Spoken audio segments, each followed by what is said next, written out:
अहिल्यानगर जिल्ह्यातील ताजा घडामोडी बघण्यासाठी आजच रोखोक या वृत्तवाहिनीला सबस्क्राईब करा, लाईक करा आणि शेअर करा। प्रभाग क्रमांक 5 मध्ये राष्ट्रवादी काँग्रेस काळे गटाचे अधिकृत उमेदवार शोभा अशोक गायदळकर व अमित चंद्रकांत आगलावे यांच्या संयुक्त विद्यमाने चिन्ह ओळख वाढवण्यासाठी भव्य बाईक रॅली काढत दमदार शक्ती प्रदर्शन करण्यात आले। युवकांसह महिलांनी उत्स्फूर्त सहभाग नोंदवल्याने रॅलीचे विशेष आकर्षण वाढले। गेल्या अनेक वर्षापासून प्रभागात अपेक्षित विकास झाला नसल्याची खंत व्यक्त करत आगामी काळात रस्ते, पाणी पुरवठा व स्वच्छता यासह सर्वांगीण विकासाचे ठोस उपाययोजना राबवून असा विश्वास उमेदवारांनी प्रसार माध्यमांसमोर व्यक्त केला। जनतेचे प्रेम आणि पाठिंबा आम्हाला निश्चित मिळेल असा विश्वास त्यांनी यावेळी व्यक्त केला आहे।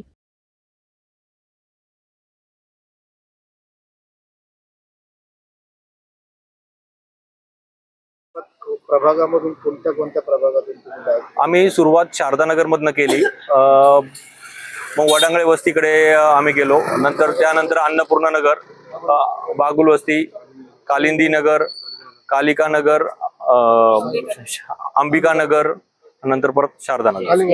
राष्ट्रवादी काँग्रेसकडनं तुम्हाला उमेदवारी मिळाली आहे, त्याबद्दल काय सांगा? पहिले तर आशुतोष दादा व सर्व राष्ट्रवादी काँग्रेसचे पदाधिकाऱ्यांचे सर्वप्रथम सगळ्यांचे आभार मानतो की आम्हाला त्यांनी यावेळेस आमच्यावर जो विश्वास टाकला व बरेच वर्षानंतर हे इलेक्शन लागलं नगरपालिकेचं, आम्हाला त्यांनी त्यामध्ये दोघांना अमित आगलावे व मला म्हणजेच माझ्या आईला संधी दिली, त्याबद्दल सर्वप्रथम मी त्यांचे आभार मानतो।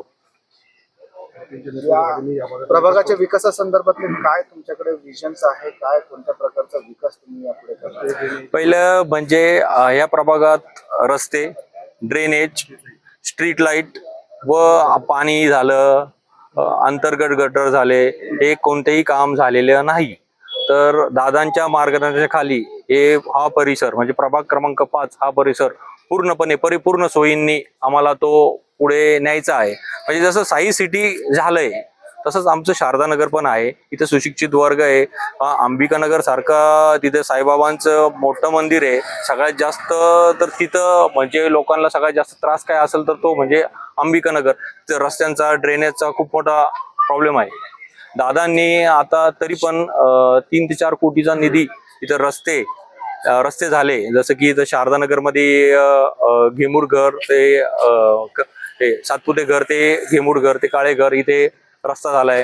त्यानंतर ब्लॉक्स आम्हाला मंजूर करून दिले। त्यानंतर इथे मंदिरासाठी वॉल कंपाऊंड, लवकर जिथं सभागृह पण मंजूर झालं, सभागृह पण होणार आहे। वयोवृद्ध लोकांसाठी बगीचा इथं लवकर सुरू करणार आहे। वडांगळे वस्तीमध्ये तर इतकी हालत खराब होती, रस्तेच नव्हते। आज तिथे बऱ्यापैकी परिसरातील लोक खुश आहे की तिथे रस्ते झाले, ब्लॉक्स बसताय। तसंच अंबिका नगर मध्ये पण रस्ते झाले, ब्लॉक बसताय। कालिका नगर मध्ये रस्त्याचं पूर्ण झालंय, फक्त वरचं सिलकोट बाकी आहे।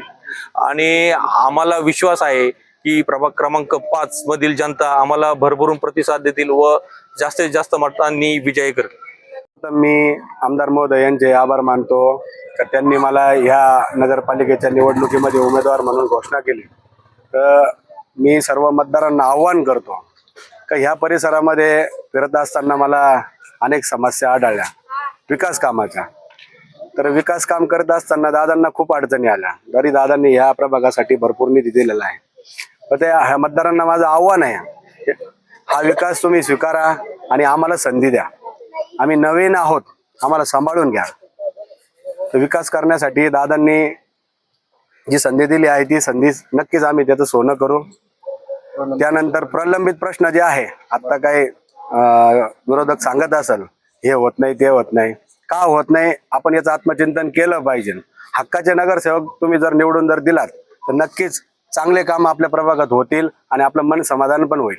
जर जनतेने तुमच्यावरती प्रेम जर दाखवलं तर या प्रभागातला मुख्य प्रश्न जो तुम्ही मार्गी लावणार आहे तो कोणता?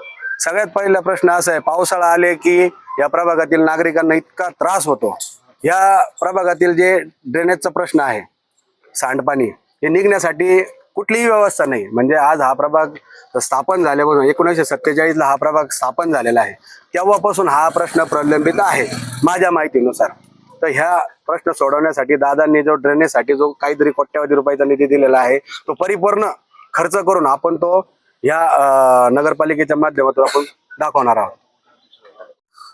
राष्ट्रवादी पक्षाचे अधिकृत उमेदवार काकासाहेबजी कोयटे तसेच नगरसेवक पदासाठी अमितजी आगलावे आणि आपल्या घायतडकर ताई दादांनी जे काही उमेदवार निवडले आहेत खूप चांगल्या रीतीने हे उमेदवार निवडले आहे.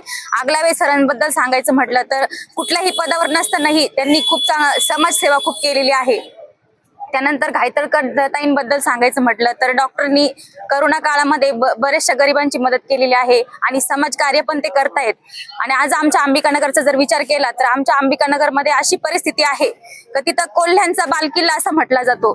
म्हणजे तिथं काळे गटाचा काही प्रश्नच येत नाही. इथून मागे 15 वर्षापूर्वी त्यांना कोणी संधी दिली नाही काळे साहेबांना काम करण्याची. त्यामुळे आज अंबिकानगरची अशी परिस्थिती आहे. तिथे कुठल्याही प्रकारची कामं होती नाही, रस्त्यांची असो, ड्रेनेजची असो. त्यानंतर सगळ्यात महत्वाचा प्रश्न म्हणजे अंगणवाडीची सुविधा. आज 0 ते 5 वयोगटातील जर मुलं बघितली आपण तर अंबिकानगर या ठिकाणी अंगणवाडी नसल्यामुळे LKG UKG ला मुलं टाकावं लागतात. 7-8 हजार रुपये फी असते. प्रत्येक गृहिणीला एवढे शक्य आहे का पैसे 100 रुपये रोजाने कामाला जाणारी महिला एवढे पैसे भरू शकते का? त्यामुळे मला एवढी कळकळीची विनंती आहे की आमच्या अंबिकानगरमध्ये एक अंगणवाडीची सुविधा निर्माण करावी. त्यानंतर रस्त्यांची कामं पण झाले पाहिजे. शेती प्लॉट येणे करण्यासाठी जागा पण मिळाली पाहिजे आम्हाला अंबिकानगरमध्ये. अंबिकानगर परिसरातील शेती आणि